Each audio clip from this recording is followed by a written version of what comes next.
আসসালামু আলাইকুম ভিউয়ার্স, বঙ্গবুজ কিচেনে জানাই তোমাদের স্বাগত। আজকে রেসিপিটা নতুন একটা নাস্তার রেসিপি নিয়ে তোমাদের সঙ্গে হাজির। তবে চলো, এটা বানানোর জন্য প্রথমে নিয়ে নিয়েছি আমি সেদ্ধ আলু। এটাকে পিস পিস করে আমি সেদ্ধ করে নিয়েছি। তারপর আমি এগুলোকে কাঁটা চামচের দ্বারা এটাকে ভালোভাবে ম্যাশ করে নেব। হাতের সাহায্যে ম্যাশ করলে জায়গায় জায়গায় এগুলো ছোট কিংবা মোটা হয়ে থেকে যেতে পারে। তার জন্য আমি সবসময় কাঁটা চামচের সাহায্যে আলুগুলোকে ম্যাশ করি। আপনারা চাইলে এটাকে গাজর করার যে জায়গাটা হয় ওটা দিয়েও আপনারা ম্যাশ করে নিতে পারেন। তারপর আমার ম্যাশ করা হয়ে গেছে। এবার এর মধ্যে দিয়ে দিচ্ছি আমি 1 চামচ মতো চিলি ফ্লেক্স আর 1 চামচ মতো রসুনের কুচি, আর এখানে দিয়ে দিচ্ছি আমি ধনেপাতা। ধনেপাতা দেওয়ার পর আমি এর মধ্যে দিয়ে দেব 1/2 চামচ মতো লবণ, আর এখানটায় দিচ্ছি আমি 1/2 চামচ মতো গোলমরিচের গুঁড়ো, আর এর মধ্যে দিয়ে দিচ্ছি 1/2 কাপ মতো কর্নফ্লাওয়ার। এটা দিয়ে ভালোভাবে একটা ডোয়ের মতো বানিয়ে নেব।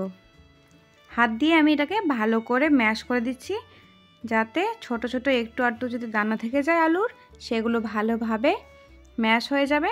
দেখুন, কর্নফ্লাওয়ারের সঙ্গে আলুটাকে ভালোভাবে মিক্স করে নিয়েছি। আপনাদের কাছে যদি কর্নফ্লাওয়ার না থাকে তো আপনারা চাইলে এটার মধ্যে 1/2 কাপ মতো ময়দা দিয়ে দিতে পারেন।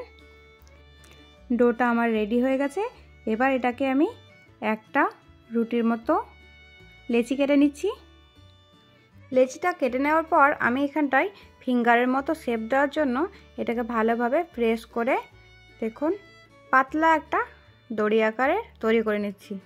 এরকমভাবে রাউন্ড শেপ দিয়ে দেবেন লম্বা করে। এটাকে এবার আমি চাকুর সাহায্যে ফিঙ্গারের মতো সাইজ করে কেটে নিচ্ছি। দেখুন, পারফেক্ট একটা শেপ চলে এলো। এরকমভাবে আপনারা বানিয়ে নেবেন। বাড়িতে ঝটপট এটা বানানো যায়, আর বাচ্চারা বড়রা সকলে এটা খুব পছন্দ করবে। বিকেলের চায়ের সঙ্গে এটা এনজয় করবেন। চাইলে আপনারা এটার জন্য পুদিনার চাটনি হোক কিংবা ধনেপাতার চাটনি হোক কিংবা টমেটো কেচাপ দিয়ে আপনারা এটাকে সার্ভ করতে পারেন। দেখুন, আমি এরকমভাবে এগুলো ফিঙ্গার আকারে বানিয়ে নিলাম। বন্ধুরা, আমার রেসিপি যদি আপনাদের ভালো লেগে থাকে তো আমার চ্যানেলটাকে অবশ্যই লাইক, কমেন্ট, শেয়ার আর সাবস্ক্রাইব করতে ভুলবেন না। তবে চলুন, আমার এগুলো সব বানানো হয়ে গেছে। এবার আমি এগুলোকে তেলে ফ্রাই করে নিচ্ছি। এখানটায় আমি সাদা তেল দিয়ে দিয়েছি।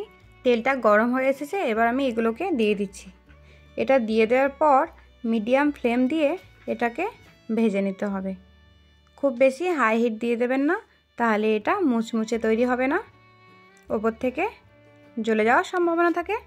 তবে এটাকে সবসময় আপনারা চাইবেন মিডিয়াম কিংবা লো ফ্লেমে ভাজার। দেখুন, আস্তে আস্তে আমি এটাকে উল্টে পাল্টে দিচ্ছি।